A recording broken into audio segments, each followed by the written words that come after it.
My name is Agnes Callamard. I am the United Nations Special Rapporteur on extrajudicial, summary or arbitrary killings.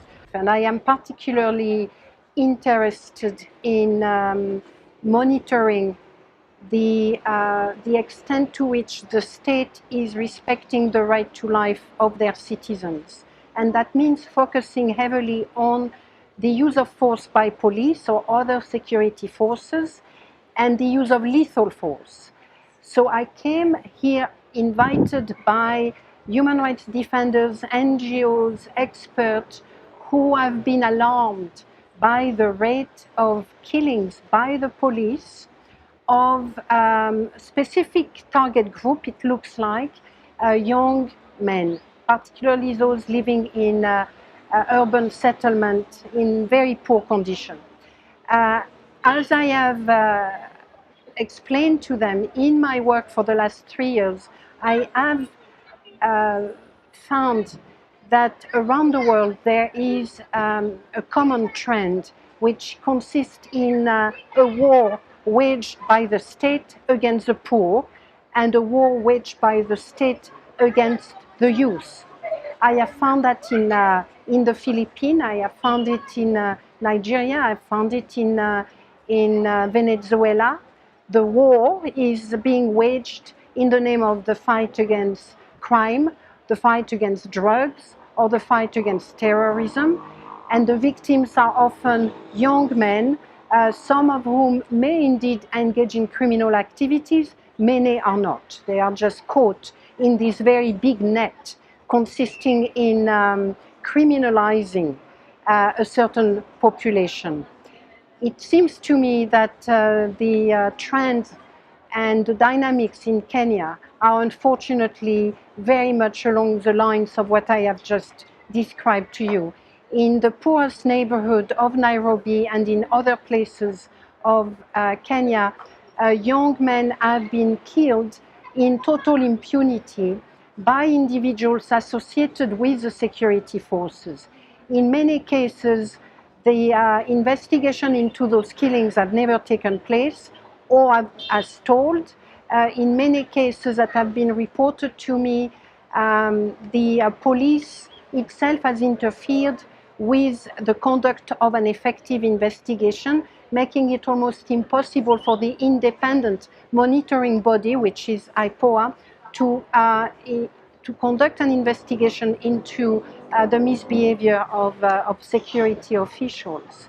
So there are many concerns here. One, of course, is the arbitrary killings, the extrajudicial killings, and the burden, the loss that this is creating for the families, for the community, those young lives that are stopped short of their potential. So that's one big concern. The second is the fact that investigations are not carried out, or very few of them are carried out, and that there seems to be a policy to prevent investigation on the part of at least certain police officers who will act in the crime scene itself in order to make it difficult for IPOA investigators to proceed with their investigation. So that's a very large concern because the effective investigation is an obligation placed upon the government, and the failure to investigate constitutes an independent violation of the right to life. And therefore, the third big concern is impunity, is a regime of impunity. A killing is a terrible loss, is a terrible incident, and it is something that must be reckoned with, and people must be held to account. But impunity points to a system. Impunity points to institutions that are failing to work on behalf of the citizen of this country. Impunity points to complicity from the bottom to the top of the state apparatus, and this is why impunity must be an absolute priority for the government of Kenya.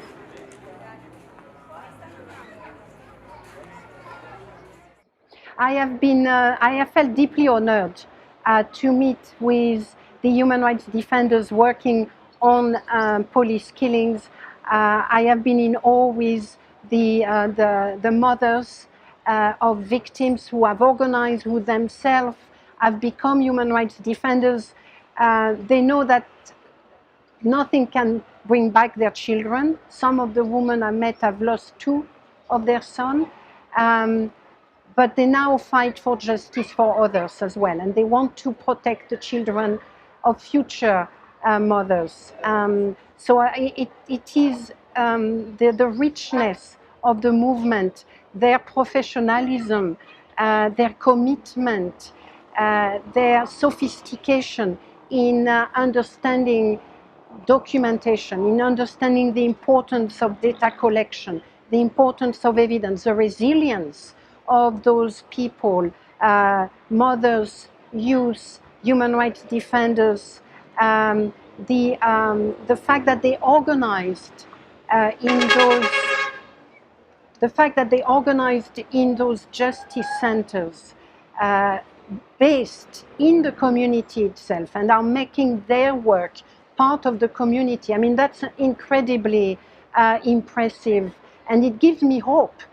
Because when you have people who are prepared to work so hard to combat their own grief, to make the grief, their grief, part of their fight for justice, to organize collectively, to look for accountability, to, some of the mothers go to IPOA offices several times a week in order to monitor the progress on the cases. I mean, with that resilience, that commitment, that understanding of how impunity functions, I feel hopeful that there are people in Kenya who will be able to bring justice and put an end to those absolutely cruel executions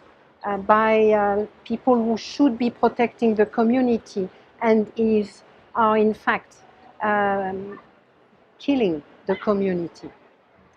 55 cases, 100 cases, and we forget that that's when we talk about human life. It's just not cases, it's actually human life. Kenyans lost. The international community, of course, has always a big role to play. They have a role to play in terms of protection.